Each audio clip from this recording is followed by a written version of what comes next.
good night.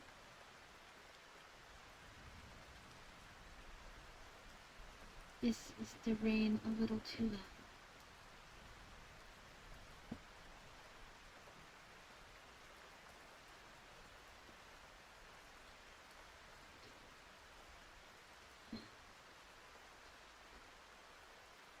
I hope you guys are having a good night. Well, good night, morning, day, all of it.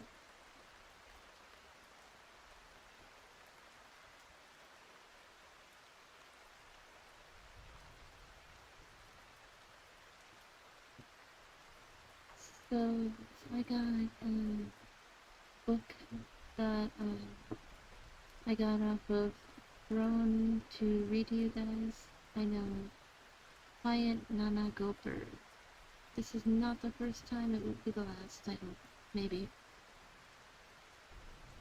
Yeah, as good as it can be. Yes, yes. I'm going to be reading a book of Edgar Allan Poe, guys. It's like poetry. We love poetry here. This first one is called Tamerlane.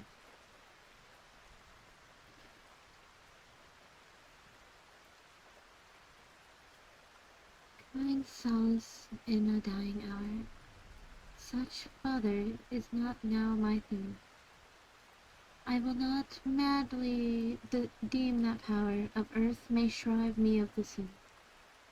Unearthly pride hath rebelled in, I have no time to dote or dream. You call it hope, that fire of fire. It is but agony of desire. If I can hope, the fire of fire, it is but agony of desire. If I can hope, oh God, I can.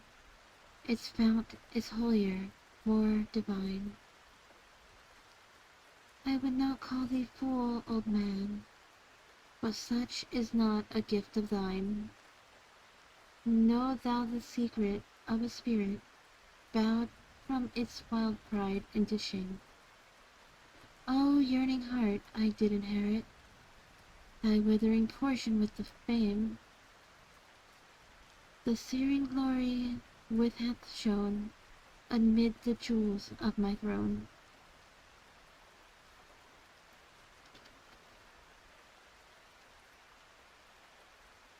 Halo of hell, and with a pain, not hell shall make me fear again. O craving heart for the lost flowers, and sunshine of my summer hours, the undying voice of the dead time, with its interminable charm, rings in the spirits of a spell upon thy emptiness a knell. I have not always been as now, the fevered diadem on my brow. I claimed in one usurpingly, hath I lost it. Hath not the same fierce heirdom given Rome to the Caesar, this to me, the heritage of a kingly mind, and a proud spirit which hath striven triumphantly with humankind. On mountain soil I first drew life. The mist of the Taglay have shed nightly their dews upon my head. I believe the winged stripe and tumult of the headlong air have nestled in my very hair. So late from heaven that dew it fell, mid dreams of an unholy night, upon me with the touch of hell. While the red flushing of the lights from clouds that hung like banners o'er appeared to my half-closing eye the pageantry of monarchy. and the deep trumpet thunder's roar came hurriedly upon me, telling of human battle where my voice, my own voice, silly child, was swelling. Oh, how my spirit would rejoice and leap within me at the cry, the battle cry of victory. The rain came down upon my head unsheltered, and the heavy wind rendered me mad and deaf and blind.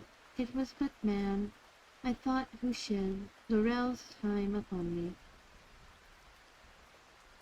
and the rush, the torrent of the chilly air, gurgled within my ear the crash of empires, with the captive spur, the hum of suitors, and the tone of flattery round a sovereign's throne.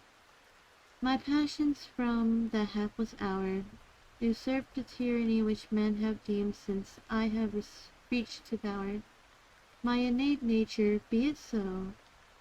But, father, there lived one who then in my boyhood, when their fire burned with a still intenser glow, for passion must with youth expire, e'en then, who knew this iron heart in woman's weakness had part. I have no words, alas, to tell the loveliness of loving well, nor would I now attempt to trace the more than beauty of a face, whose lineaments upon my mind are shadows on the unstable wind. Thus I remember having dwelt some page of early lore upon, with loitering eye, till I have felt the letters with their meaning melt to fantasies which none.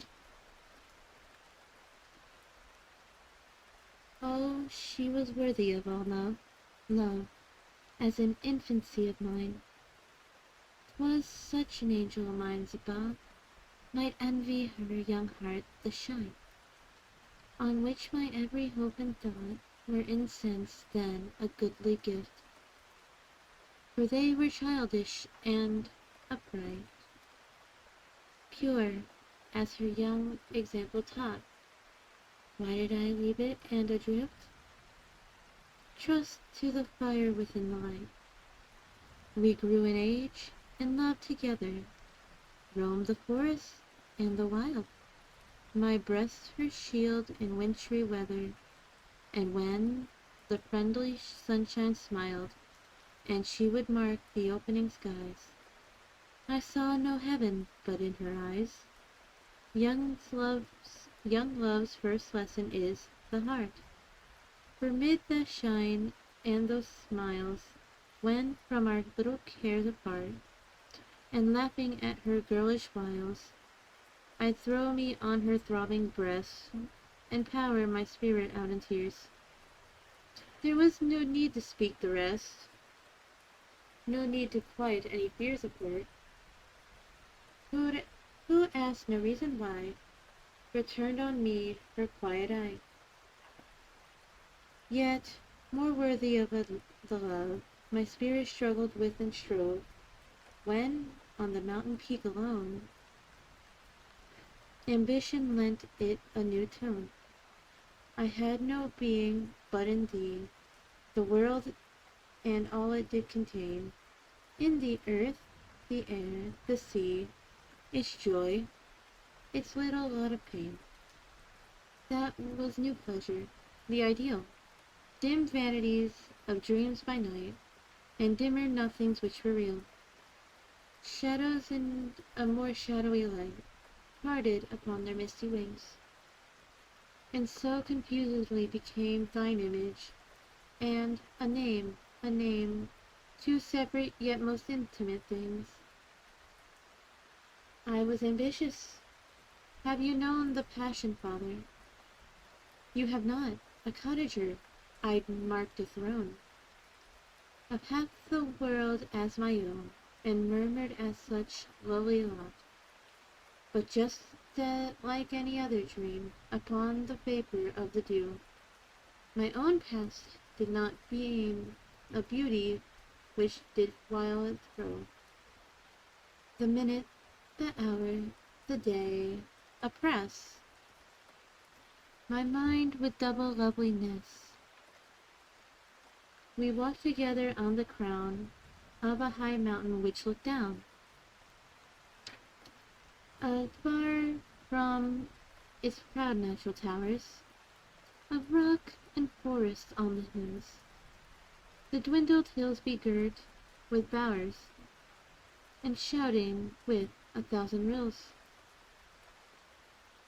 I spoke of her of power and pride, but mystically in such guise, that she might deem it not besides the moment's converse in her eyes. I read perhaps too carelessly a mingled feeling with my own. The flush on her bright cheek to me seemed to become a queenly throne, too well that I should let it be. Light in the wilderness alone, wrapped myself in grandeur then, and donned a visionary crown, yet it was not that fantasy had thrown her mantle over me, but that among the rabble, men, lion, ambition is chained down, and crouches to a keeper's hand. Not so in deserts where the grand, the wild, the terrible conspire, with their own breath to fan his fire. Look round thee now on Samarcand. Is she not queen of earth, her pride above all cities? In her hand their destinies, and all beside of glory which the world hath known. Stands she not nobly and alone, falling her veriest stepping stone, shall form the pedestal of a throne. And who her sovereign to more, he whom astonished people saw striding o'er empires haughtily, a diademed law. O human love, thou spirit given on earth of all we hope in heaven, which fall'st into the soul like rain upon the Sirat withered plain, and failing in thy power to bless, but leaveth the heart a wilderness, idea, which bindest life around with music of so strange a sound, and beauty of a wild birth. Farewell, for I have won the earth. When hope, the eagle that towered, could see no cliff beyond him in the sky, his pinions were bent droopingly, and homeward turned his softened eye. 'Twas sunset, when the sun will part. There comes a sullenness of heart to him who would still look upon the glory of the summer sun.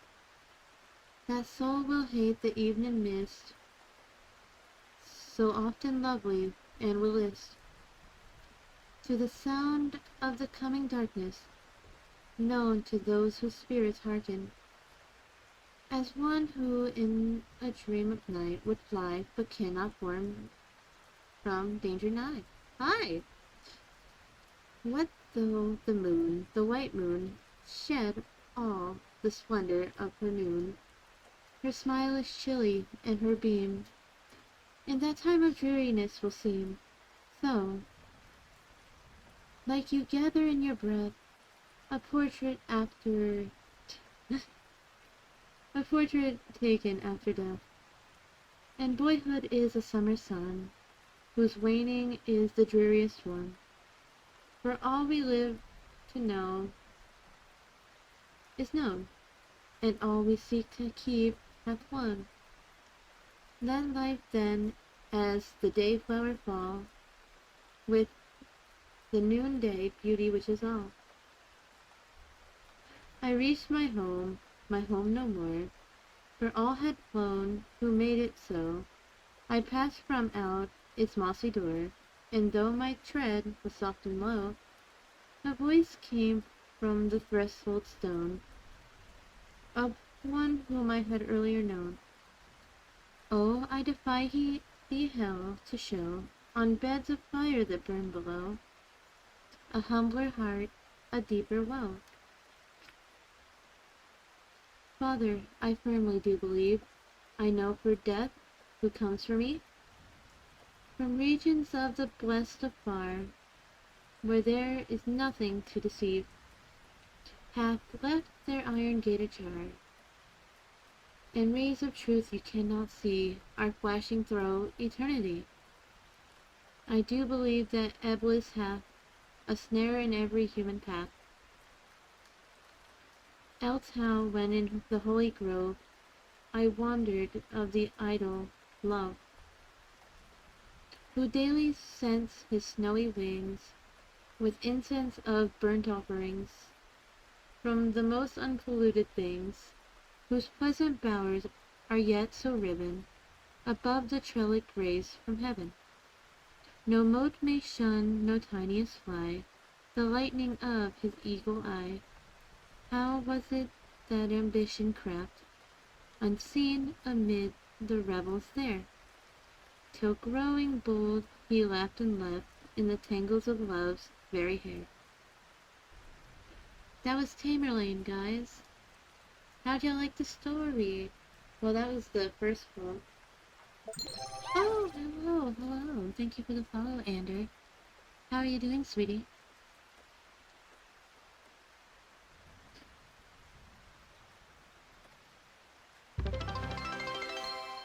That was actually very freaking loud. Really apologies. I hope that everybody's having a good day.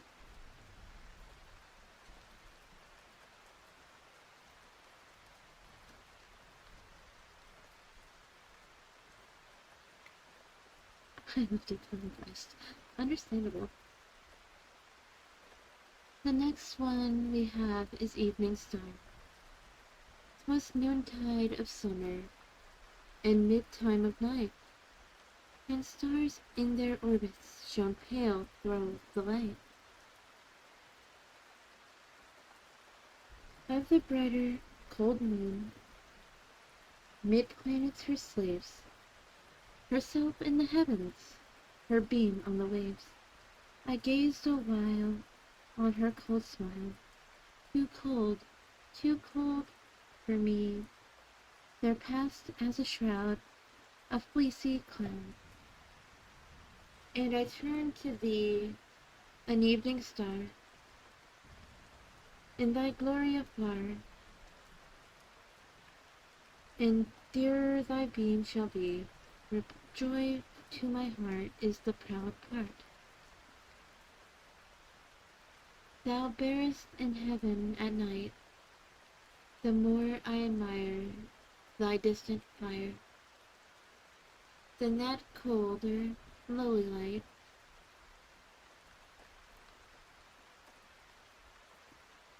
That one was a short one. That one was called Evening Star. I hope my mic is actually picking up okay.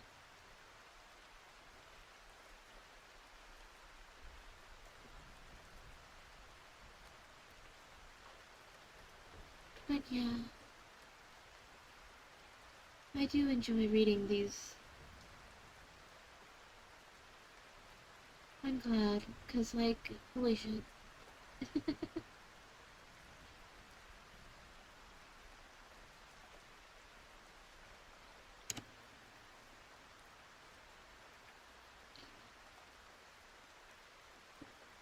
This one is called Spirits of the Dead. Thy soul shall find itself alone, mid dark thoughts of the grey tombstone. Not one of all the crowd to pry into thine hour of secrecy. Be silent in that solitude, which is not loneliness for them, the spirits of the dead who stood in life before thee are again, in death around thee, and their will shall then overshadow thee. Be still. For the night, though clear, shall frown, and stars shall not look down from their high thrones in heaven, with high light like hope to mortals given. But their red orbs without beam to thy weariness shall seem, as a burning and a fever, which would cling to thee forever. Now our thoughts thou shalt not banish, now our visions near to vanish. From thy spirit shall they pass, no more like dewdrops from the grass. The breeze, the breath of God, is still, and the mist upon the hill, shadowy, shadowy yet unbroken, is a symbol and a token. How it hangs upon the trees, a mystery of mysteries. We got another short one. We loving the short ones, chat. Lovin's the short ones, 'cause that means... So basically, the reason I chose Edgar Allan Poe as, like, one of my favorite poets was because his stories are dark, but they tell a deeper meaning if you can perceive them. It's wonderful. And this is one of these things that I am passionate about, so why not share my passion with the people I love, also known as my community? I know my model may be broken, but at least my heart is, not, you know? Okay, we'll go on to the next one. The next one is called Fairyland.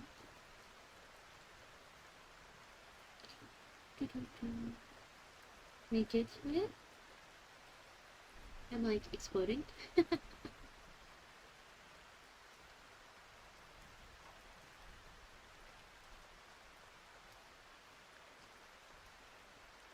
Okay, so we got dim veils and shadowy flats, and cloudy looking woods, whose forms we can't discover, for the tears that drip all over.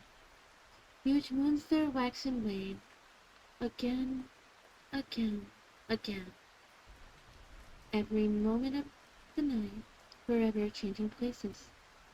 And they put out the starlight, and with the breath from their pale faces, about 12 by the moon dial, one more filmy than the rest. A kind which, upon trial, they have found to be the best, comes down, still down, and down again, with its center on the crown of a mountain's eminence, while its wide circumference in easy drapery falls over hamlets, over halls, wherever they may be, or the strange woods, or the sea, over spirits on the wing, over every drowsy thing, and buries them up quite in a labyrinth of life.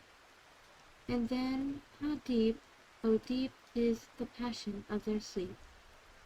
In the morning they arise, and their moony coverings is soaring in the skies, with the tempests as they toss, like almost anything, or a yellow albatross. They use that moon no more, for the same end as before. Videlicet attempt, which I think extravagant. It's autonomy's, atomy's good lord. However, into a shower dissevered, of which those butterflies of earth, who seek the skies, and so come down again, never contented things, have brought a specimen upon their quivering wings. That's another one.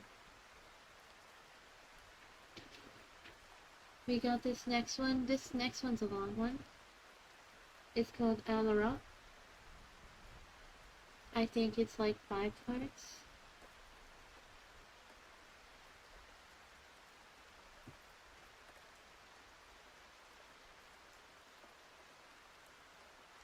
Um, Nothing earthly save the ray, drawn back from flowers of beauty's eye, as in those gardens where the day springs from the gems of Circe.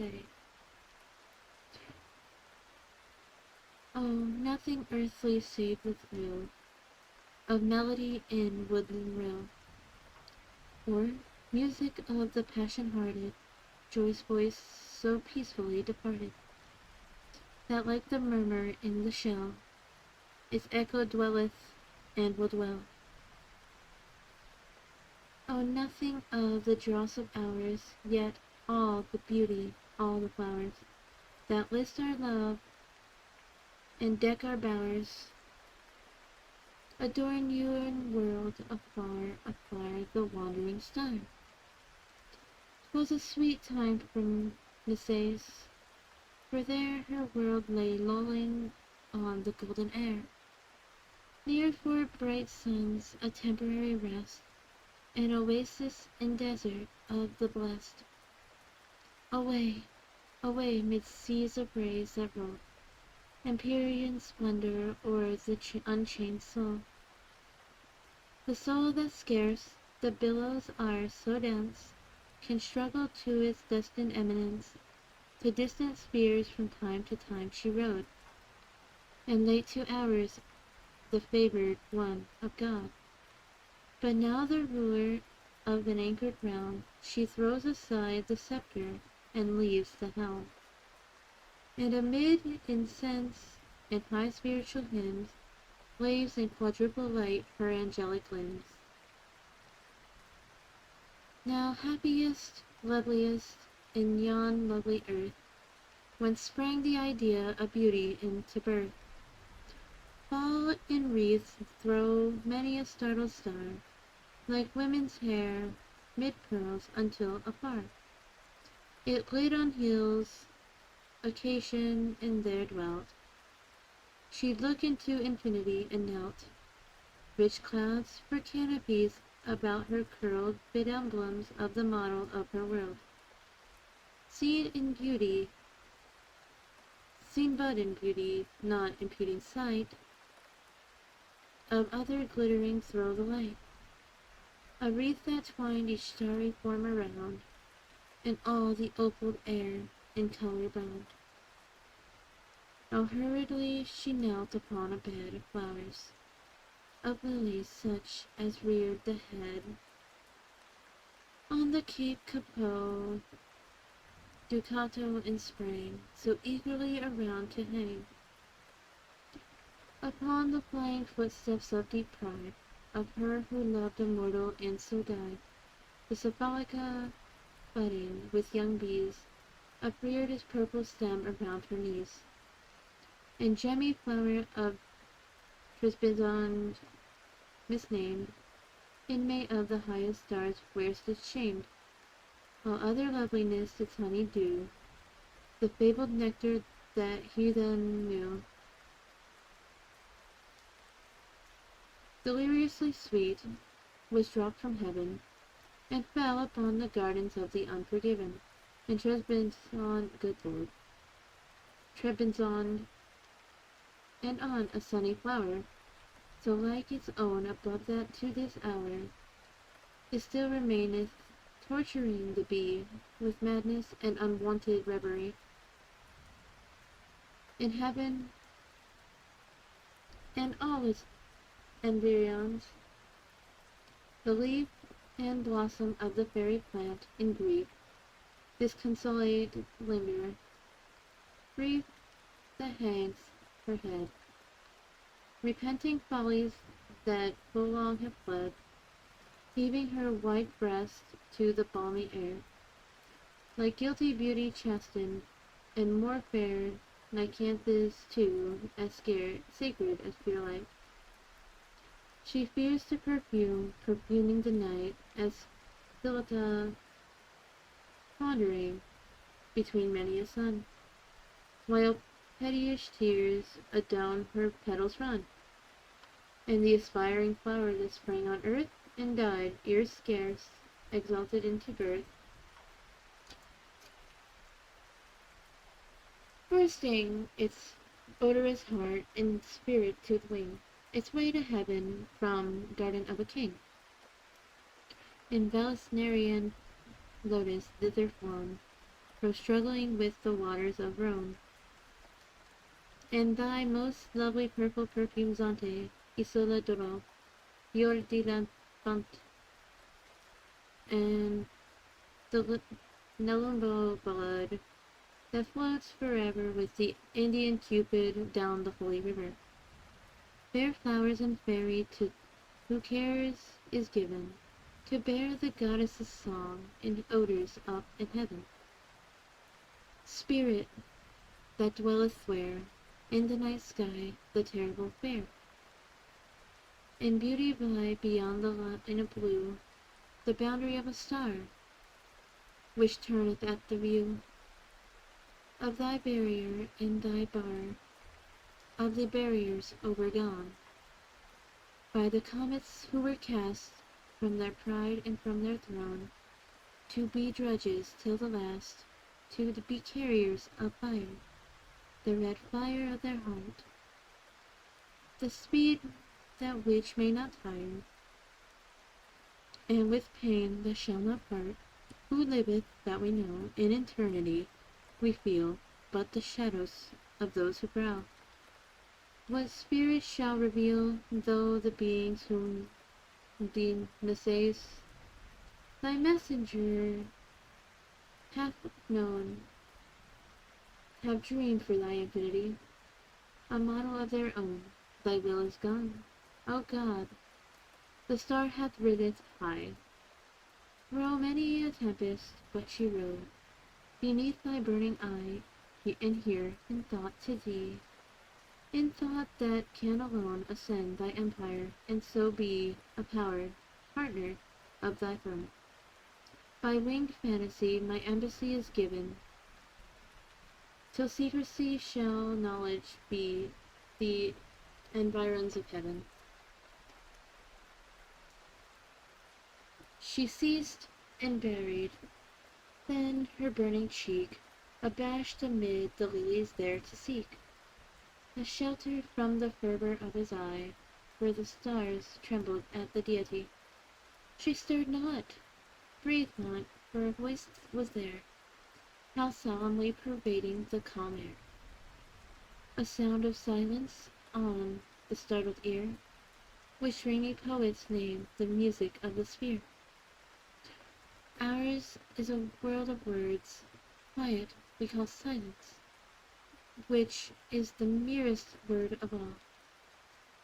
All nature speaks, and even ideal things, flap shadowy sounds from visionary wings. But not so when thus in realms on high, the eternal voice of God is passing by, and the red winds are withering in the sky.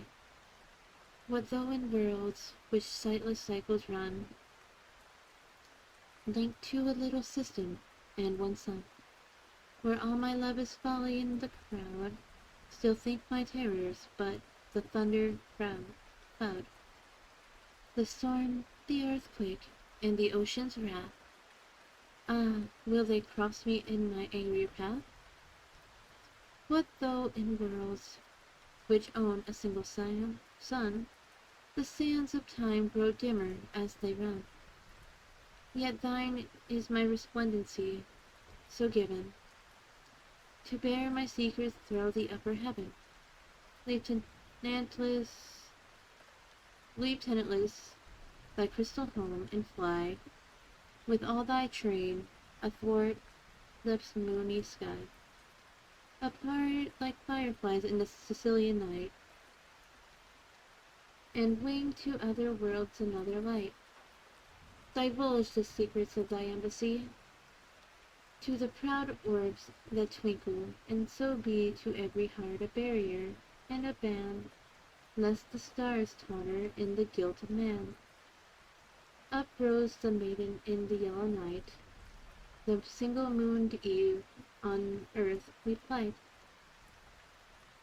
our faith to one love, and one moon we adore, Christmas, the birthplace of young beauty had no more, as sprang that yellow star from dawny hours.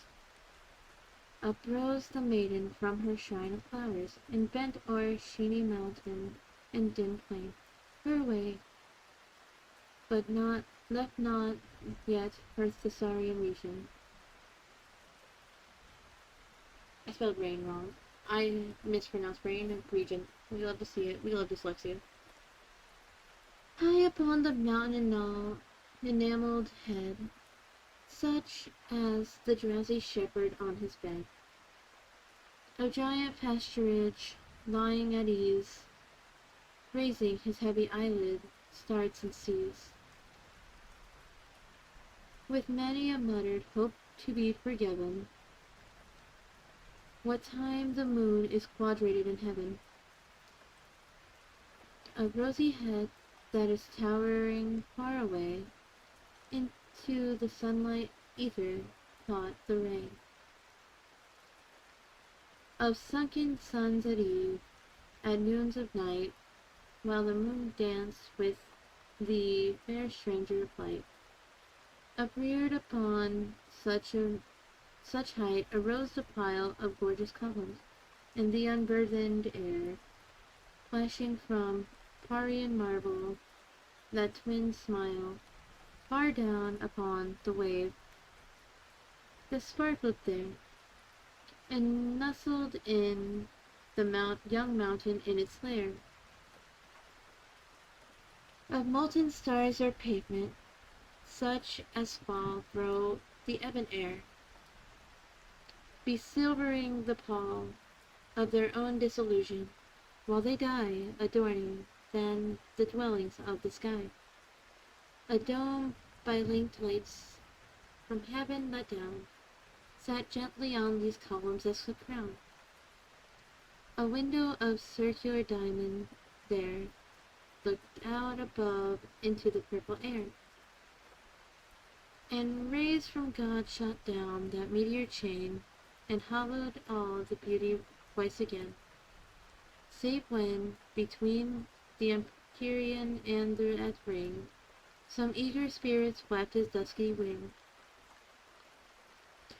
But on the pillars seraph's eyes seen the dimness of this world, that greyest green that nature loves, the best per beauty's grave, lurked in the cornice of the architrave, and every sculptured cherub thereabout, that from his marble dwelling peered out, seemed earthly in a shadow of his niche. Achaean statues in a world so rich, friezes from Tadmor and Persepolis, from Baalbek to the stilly clear abyss of beautiful Gomorrah. Oh, the wave is now upon thee, but too late to save. Sound loves to revel in the summer night. Witness the murmur of the grey twilight that stole upon the ear in Irako of many a wild stargazer long ago. That stealth on the ear of him who, musing, gazeth on the distance dim, and sees the darkness coming as a cloud. Is not its form, its voice more palpable and loud? But what is this? It cometh. It brings a music with it. 'Tis the rush of wings, a pause, and then sweeping, falling stream, and Masachi is in her pulse again.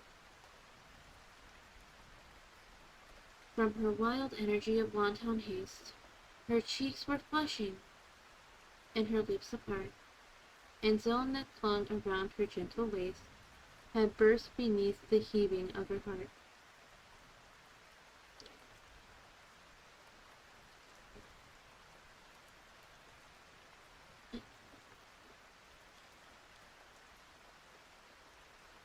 Within the center of that hall to breathe, she paused and panted, Xanth all beneath the fairy light that kissed her golden hair, and longed to rest, yet could sparkle there.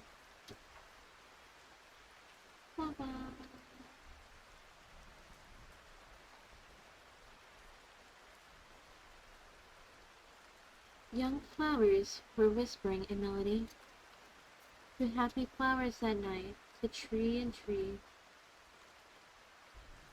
Fountains were gushing music as they fell, in many a starlit glow or a moonlit dell. Yet silence came upon material things, fair flowers, bright waterfalls, and angel wings. And sound alone that from the spirit sprang, bore burthen to the charm the maiden sang. 'Neath the bluebell or streamer, or tufted wild spray, that keeps from the dreamer the moonbeam away.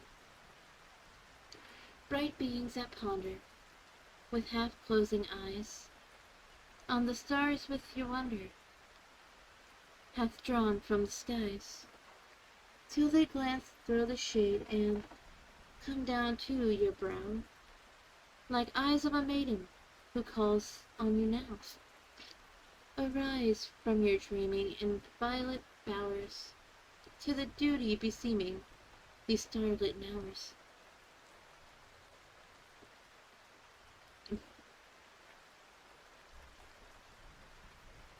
And shake you from your tresses encumbered with dew. The breath. Thank you, Ash, for the 7 bits. The breath of those kisses that cumber them too. Oh, how without you, love, could angels be blessed? Those kisses of true love that lulled ye to rest.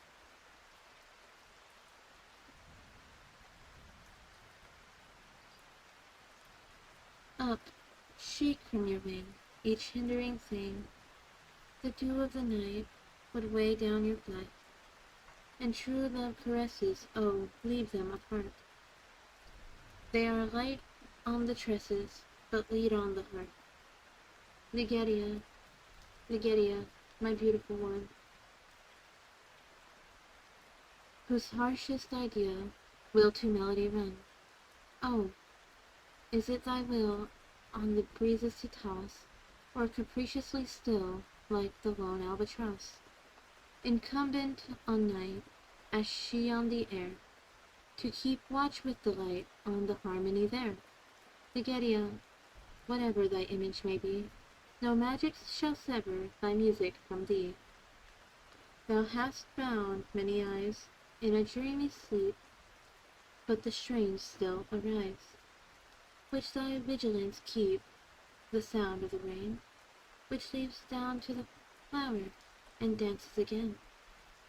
In the rhythm of the shower, the murmurs that springs from the growing of grass are the music of things, but are modeled, alas. Away then, my dearest, oh, hie thee away.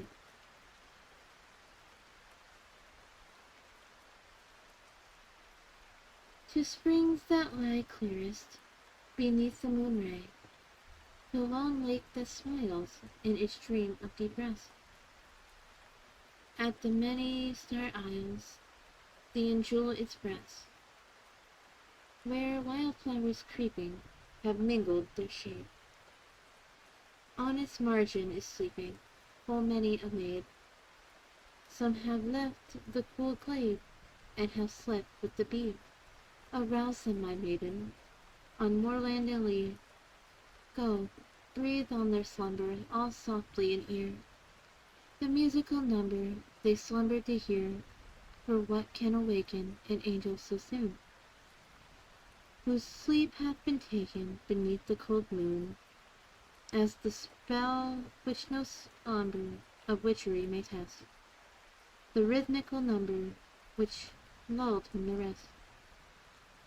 Spirit and wing, and angels to the view, 1,000 seraphs burst in empyrean throe. Young dreams still hovering on their drowsy flight, seraphs and all but knowledge the keen light that fell, refracted thro' thy bonds afar, O death, from the eye of God upon that star. Sweet was that error, sweeter still that death, sweet was that error even with us, the breath of science dims the mirror of our joy, to them 'twere the Simone and would destroy. For what to them availeth it to know that truth is falsehood, or that bliss is woe? Sweet was their death, with them to die was right, with the last ecstasy of satiate life. Beyond that death no immortality, but sleep that pondereth and is not to be, and there, oh, may my weary spirit dwell, apart from heaven's eternity, and yet how apart from hell. What guilty spirit in shrubbery dim heard not the stirring summons of that hymn? But to they fell, for heaven no grace imparts to those who hear not for their beating hearts. A maiden angel and her seraph lovers, of where, and ye may seek the wide skies over, was love. The blind, near sober duty known, unguided love hath fallen mid tears of the perfect moan. He was a goodly spirit, he who fell, a wanderer by mossy mantled well, a gazer on the lights that shine above, a dreamer in the moonbeam by his love. What wonder, for each star is eye like there, and looks so sweetly down on the beauty's hair, and they and every mossy spring were holy to his love-haunted heart and melancholy. The night had found to him a night of woe. Upon the mountain crag young Angelo, beetling it bends athwart the solemn sky, and scowls on the starry worlds that down beneath it lie. Here sate with his love, his dark eye bent with eagle gaze along the firmament. Now it turned upon her, but ever then it trembled to the orb of earth again. Iante Diris, see how dim that ray, how lovely this to look so far away. She seemed not thus upon that autumn eye. I left her gorgeous halls, not mourned to leave, that eve, I should remember well. The sun-ray dropped in Lemnos with a spell on the arabesque carving of a gilded hall, wherein I sate on the drapiered wall, and on my eyelids, oh, the heavy light, how drowsily it laid them in the night. On flowers before, and mist and love they ran, with Persian Saudi in his Gulistan. But oh, that light I slumbered, death a while stole o'er my senses in that lovely isle. Hi, Nocti, by the way. How are you doing, sweetheart? The last spot of earth, orb I trod upon, was a proud temple called the Parthenon. More beauty clung around her columned wall, that even thy glowing bosom beats withal. And when old time my wing did disenthrall, then sprang I as the eagle from his tower. And years I left behind me in an hour, what time upon her airy bounds I hung. One half of the garden of her globe was flung, unrolling as a chart unto my view, tenantless cries, tenantless cities, of the desert too, Ianthe beauty, crowded on me then, and half I wished to be again, of men, my Angelo, and why of them to be? A brighter dwelling place is here for thee, and greener fields than in yon world above, and women's loveliness and passionate love. But list, Ianthe,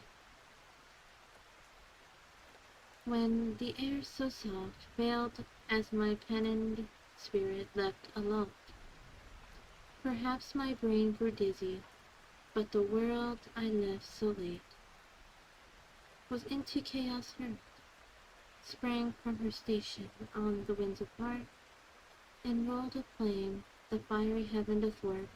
Methought my sweet home. Then I ceased to soar, and fell not swiftly as I rose before it, but with downward tremulous motion thrown, like brazen rays this golden star unto, nor long the measure of my falling hours, for nearest of all stars was thine to ours, dread star that came amid a night of mirth, a red dandelion on the timid earth. We came into thy earth, but not to us be given our lovely lady's biddings to discuss.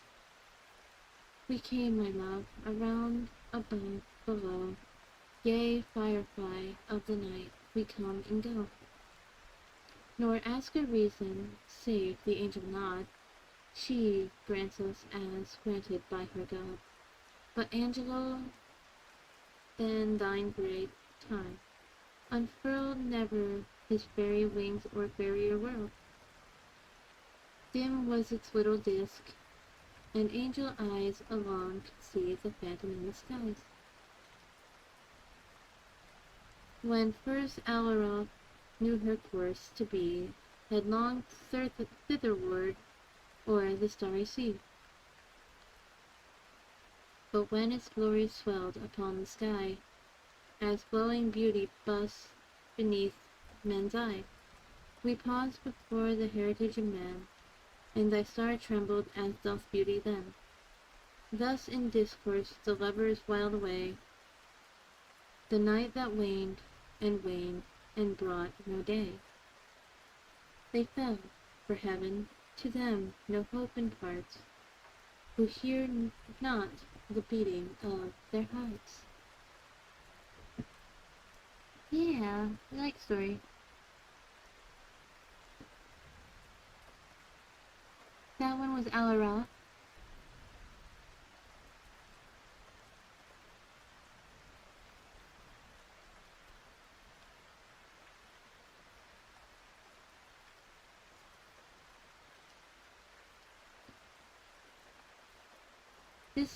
This is one that everybody knows, I think.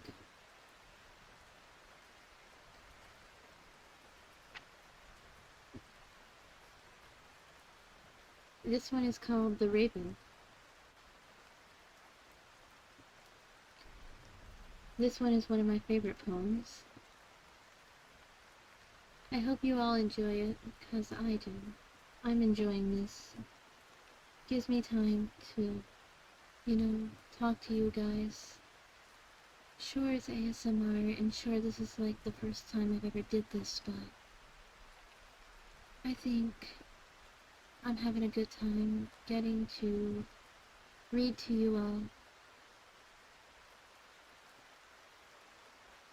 Anyways, let's get on with The Raven by Edgar Allan Poe.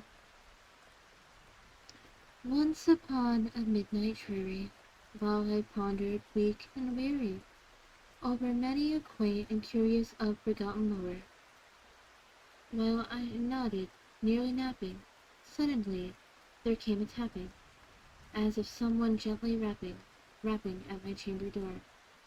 'Tis some visitor, I muttered, tapping at my chamber door. Only this, and nothing more? Ah, distinctly, I remember. It was in the bleak December, and each separate dying ember wrought its ghost upon the floor. Eagerly I wished the morrow. Vainly I had sought to borrow from my books surcease of sorrow, sorrow for the lost Lenore, for the rare and radiant maiden whom the angels name Lenore, nameless here forevermore. And the silken sad uncertain rustling of each purple curtain thrilled me, filled me with fantastic terrors never felt before, so that now, through still the beating of my heart, I stood repeating, "'Tis some visitor entreating entrance at my chamber door, some late visitor entreating entrance at my chamber door. This it is, and nothing more." Presently my soul grew stronger, hesitating then no longer. "Sir," said I, "or madam, truly your forgiveness I implore, but the fact is I was napping, and so gently you came rapping, and so faintly you came tapping, tapping at my chamber door, that I scarce was sure I heard you here. I opened wide the door. Darkness there, and nothing more. Deep into that darkness peering, long I stood there wondering, fearing, doubting dreams no mortal ever dared to dream before. But the silence was unbroken, and the stillness gave no token, and the only word there spoken was the whispered word, Lenore. This I whispered, and an echo murmured back the word Lenore. Merely this, and nothing more.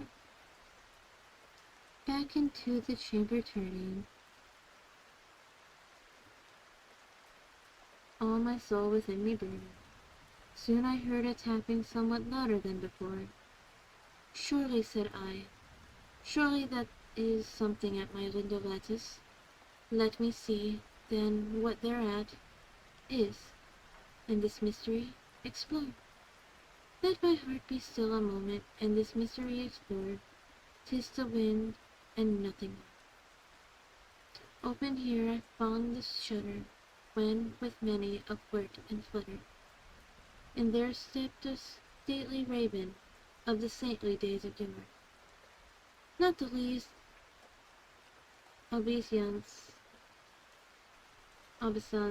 made he, not an instant stop or stayed he, but with mine of lord or lady perched upon my chamber door, perched upon the bust of Pallas just above my chamber door, perched and sat, and nothing more.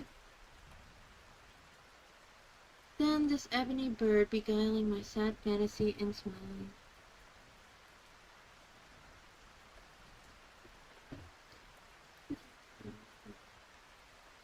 By the grace and stern decorum of the countenance it wore, though thy crest be shorn and shaven, thou, I said, art sure no craven, ghastly grim, an ancient raven, wandering from the nightly shore. Tell me what thy lordly name is on the night's Plutonian shore. Quoth the raven, "Nevermore." Much I marveled this ungainly fowl to hear discourse so plainly, though its answer little meaning, little relevancy bore. For we cannot help agreeing that no living human being ever yet was blessed with seeing bird upon his chamber door, bird or beast upon the sculptured bust upon his chamber door, with such a name as Nevermore. But the raven sitting lonely on the placid bust spoke only that one word, as if its soul in that one word he did outpour. Nothing further than he uttered, not a feather that he fluttered. till I scarcely more than muttered, "Other friends have flown before." On the morrow he will leave me, as my hopes have flown before. Then the bird said, "Nevermore." Startled at the stillness broken by reply so aptly spoken, "Doubtless," said I, "what it utters is its only stock and store, caught from some unhappy master, whom unmerciful disaster followed fast and followed faster, till his songs one burden bore, till the dirges of his hope that melancholy burden bore, of never, nevermore." But the raven still beguiling all my sad soul into smile, straight I wheeled a cushioned seat in front of bird and bust and door. Then upon the velvet sinking, I betook myself to linking fancy unto fancy, thinking what this ominous bird of yore, what this grim, ungainly, ghastly, gaunt, and ominous bird of yore, meant in croaking "Nevermore." This I sat engaged in guessing, but no syllable expressing, to the full whose fiery eyes now burned within my bosom's core. This and more I sat divining, with my head at ease reclining on the cushioned velvet lining that the lamplight gloated o'er, but whose velvet violet lining, with the lamplight gloating o'er, she shall press, ah, nevermore. Then methought the air grew denser, perfumed from an unseen censer, swung by angels whose faint footfalls tinkled on the tufted floor. "Wretch," I cried, "thy God hath lent me, but by these angels he hath sent me, respite, respite and nepenthe from thy memories of the Lord." Quoth the raven, "Nevermore."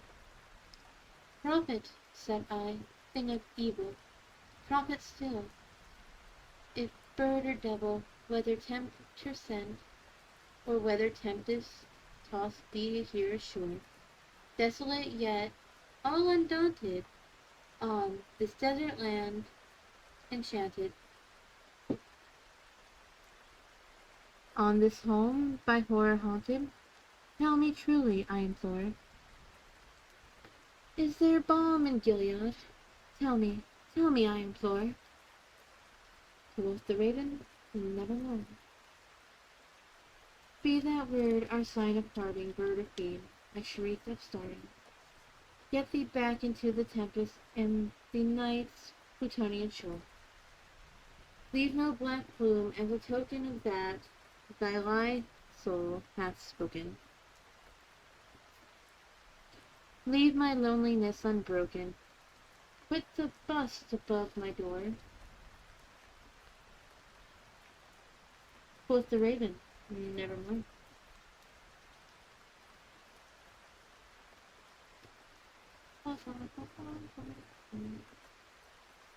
And the raven, never fitting, still is sitting, on the pallid bust of Pallas above my chamber door, and his eyes have all seeming of the demons that is dreaming, and the lamplight o'er him streaming throws his shadow on the floor, shall be lifted, nevermore.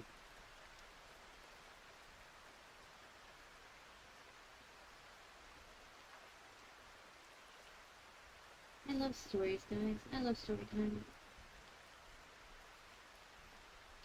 I'm going to drink water. Give me just a second, you guys.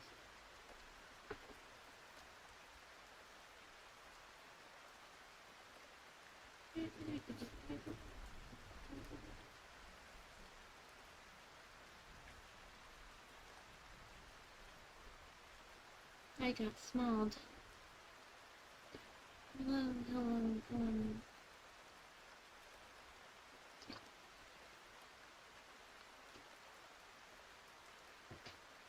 This one is a short story. One of my favorite short stories, even if it's one of his more known ones. The Telltale Heart. True, nervous. Very, very dreadfully nervous I had been and am. But why will you say that I am not? The disease had sharpened my senses, not destroyed. Not dulled them. Above all, with a sense appearing acute. I heard all things in the heavens and in the earth. I heard many things in hell. How, then, am I mad? Hearken, and observe how healthily, how calmly I can tell you the whole story. It is impossible to say how first the idea entered my brain, but once conceived, it haunted me day and night. Object there was none. Passion there was none. I had not the old man. He had never wronged me. He had never given me insult for whose gold I had no desire. I think it was his eye. Yes, it was this. He had the eye of a vulture. A pale blue eye, with a film over it. Whenever it fell upon me, my blood ran cold, and so by degrees, very gradually, I made up my mind to take the life of the old man and thus rid myself of the eye forever. Now, this is the point. You fancy me mad. Madmen know nothing. You should have seen how wisely I proceeded, with what caution, with what foresight, with what dissimulation I went to work. I have never been kinder to the old man than during the whole week before I killed him. And every night, about midnight, I turned the latch of his door and opened it, oh, so gently. And then, when I made an opening sufficient for my head, I put in a dark lantern, all closed that no light shone out of it. And then I thrust in my head. Oh, you would have laughed to see how cunningly I thrust it in. I moved it slowly, very, very slowly, so that I may not disturb the old man's sleep.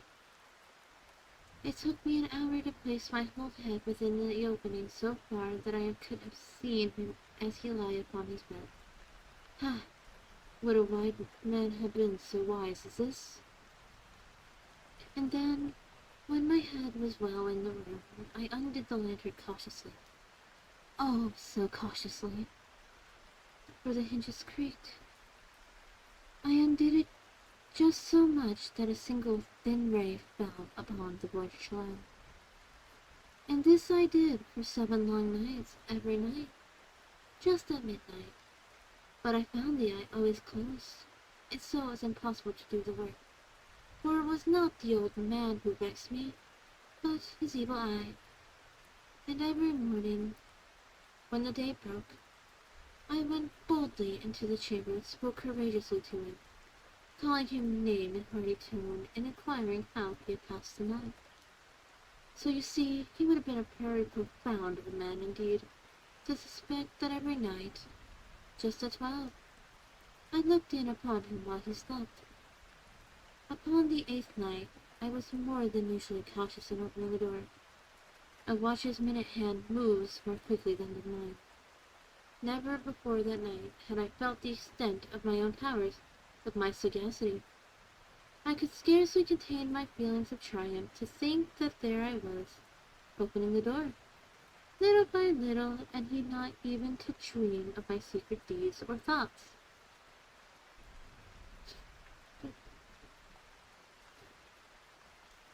I fairly chuckled at the idea, and perhaps he heard me, for he moved on the bed suddenly, as if startled. Now, you may think that I drew back, but no. His room was as black as pitch with the thick darkness, for the shutters were close fastened through fear of robbers, and so I knew that he could not see the opening of the door. And I kept pushing it, steadily, steadily. I had my head in and was just about to open the lantern when my thumb slipped upon the tin fastener, and the old man sprang up in bed, crying out, "Who's there?" I kept quite still and said nothing. For the whole hour I did not move a muscle. In the meantime, I did not hear him lie down. He was sitting up still. He was still sitting up in the bed, listening, just as I had done, night after night, hearkening to the death watches on the wall. Presently I heard a slight groan, and I knew it was a groan of mortal terror. It was not a groan of pain or of grief. Oh no! It was a stifled sound that arises from the bottom of the soul when overcharged with awe. I knew the sound well. Many a night, just at midnight, when the world slept, it had welled up from my own bosom, deepening with its dreadful echo. The terrors that distracted me, I say I knew it well. I knew what the old man felt, and pitied him, although I chuckled at heart. I knew he had been lying awake ever since the first slight noise, and when he had turned in the bed, his fears had ever been since growing upon him. He had been trying to fancy them causeless, but could not. He had been saying to himself, "It is nothing but the wind in the chimney. It is but a mouse crossing the floor," or it is merely a cricket which had made a single chirp. Yes, he has been trying to comfort himself with all these suppositions, but he had found all in vain. All in vain, because death, in approaching him, had stalked with his black shadow before him and enveloped the victim. And it was the mournful influence of the unperceived shadow that caused him to feel, although...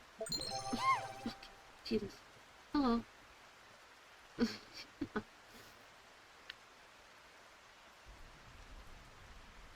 All in vain, because death in approaching him had stalked with his black shadow before him and enveloped the victim. And it was the mournful influence of the unperceived shadow that had caused him to feel, although he neither saw nor heard, to feel the presence of my head within the room. When I waited a long time, very patiently, without hearing him lie down, I resolved to open a very, very little crevice in the lantern, so I opened it. You cannot imagine how stealthily, until at the length of a simple dim ray, like the thread of a spider, shot out from the crevice and fell upon the vulture eye. It was open, wide, wide open, and I grew furious as I gazed upon it. I saw it with perfect distinctness, all a dull blue, with the hideous veil over it that chilled the very marrow of my bones.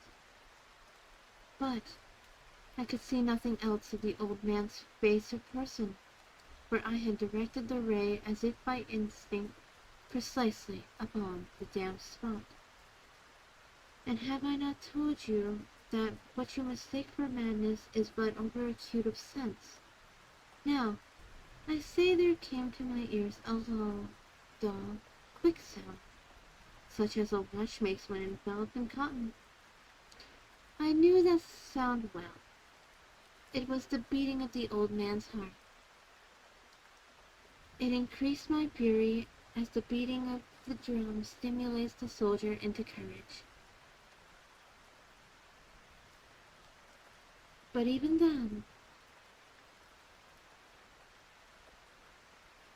yet I refrained, kept still. I scarcely breathed. I held the lantern motionless forward. I have tried how steadily I could maintain the ray upon the eye. In the meantime, the hellish tattoo of the heart increased. It grew quicker and louder every instant. The old man's terror must have been extreme. It grew louder, I say, louder every moment. Do you mark me well? Emma, I have told you that I am nervous, so I am. And now, at the dead hour of the night, amid the dreadful silence of the old house, yet so strange, a noise as this excited me to uncontrollable terror. And yet, for some minutes longer, I refrained and stood still. But the beating grew louder, louder. I thought the heart must burst, and now a new anxiety seized me. The sound would be heard by a neighbor. The old man's hour had come. With a loud yell, I threw open the lantern and leaped into the room. He shrieked once only. In an instant I dragged him to the floor and pulled the heavy bed over him. I then smiled gaily to find the deed so far done, but for many minutes the heart beat on with a muffled sound. This, however, did not vex me. It would not be heard through the wall. At length it ceased. The old man was dead. I removed the bed and examined the corpse. Yes, he was stone dead. I placed my hand upon the heart and held it there many minutes. There was no pulsation. He was stone dead. His eye would trouble me no more. If you still think me mad, you will think so no longer when I describe the wise precautions I took for the concealment of the body. The night waned, and I worked hastily but in silence. First of all, I dismembered the corpse. I cut off the head and the arms and the legs. I then took up 3 planks from the flooring of the chamber, and deposited all beneath the scantlings. I then replaced the boards so cleverly, so cunningly, that no human eye, not even his, would be able to tell or detect anything. There was nothing to wash out, no stain to be had, no blood spot whatever. I had been too weary for that. A tub had caught it all. When I made an end of these labors, it was 4 o'clock, still as dark as midnight. As the bell sounded in the hour, there came a knocking at the street door. I went down to open it with a light heart, for what had I now to fear? There entered 3 men, who introduced themselves with perfect suavity as officers of the police. A shriek had been heard by a neighbor during the night. Suspicion of foul play had been aroused. Information had been lodged at the police office, and they, the officers, had been deputed to search the premises. I smiled, for what had I to fear? I bade the gentleman welcome. The shriek, I said, was my own initial. The old man I mentioned was absent in the country. I took my visitors all over the house. I bade them search well. I led them at length to his chambers. I showed him his treasures secure, undisturbed, in the enthusiasm of my confidence. I brought chairs into the room, and desired them here to rest their fatigues, while I myself, in the wild audacity of my perfect triumph, placed my own seat upon the very spot beneath which reposed the corpse of my victim. The officers were satisfied. My manner had convinced them that I was singularly at ease. They sat, and while I answered cheerily, they chatted of familiar things, but ere long I felt myself getting pale, and wished them gone. My head ached, and I fancied a ringing in my ears, but still they sat and still chatted. The ringing became more distinct. It continued and became more distant. I talked more freely to get rid of the feeling, but it continued and gained definiteness until at length I found that the noise was not of my ears. No doubt I now grew very pale, but I talked more fluently and with a heightened voice, yet the sound increased. What could I do? It was a low, dull, quick sound. Much of that of much such as a sound a watch makes when enveloped in cotton.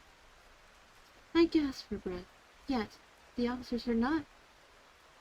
I talk more quickly, more vehemently, but the noise steadily increased. I arose and argued about trifles, in a high key and with violent gesticulations. But the noise steadily increased. Why would they not go? I paced the floor to and fro with heavy strides, as if excited to fury by observation of the men, but the noise steadily increased. Oh God, what could I do? I foamed, I writhed, I swore. I swung the chair upon which I had been sitting, grated it against the boards, but the noise arose over all and continually increased. It grew louder and louder and louder, and still the men chatted pleasantly and smiled. Was it possible they heard? Not? Almighty God, no. No, they heard. They suspected. They knew. They were making a mockery of my horror. This I thought, and this I think. But anything was better than this agony. Anything was more tolerable than this derision. I could bear those hypocritical smiles no longer. I felt that I must scream or die, and now again. Hark! Louder! Louder! Louder! Louder! Villains! I shrieked. Dissemble no more. I admit the deed. Tear up the planks here, here. It is the breeding of this hideous heart.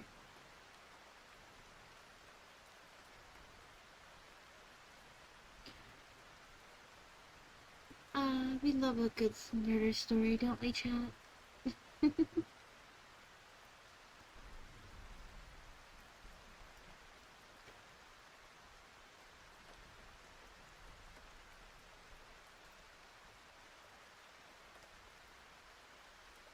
We're going to read out now, darlings, because I would like to go to bed. So, we are going to raid this lovely person. The fuck you mean, sus? Why is it sus? What did I do? How was it sus? Please elaborate how sus my ASMR is. I am simply here talking to you. Murder is sus, I guess. Let me see. We're gonna raid out to another ASM artist because I would hate to raid y'all into something loud and while I was talking quietly.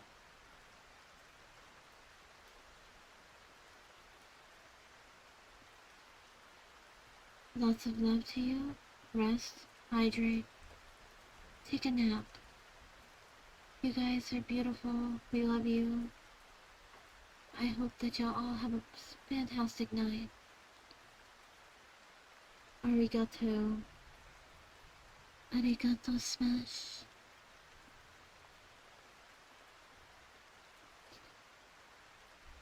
Rest easy, everyone. Thank you for coming. I know this is different from what I usually do, but I had a good time.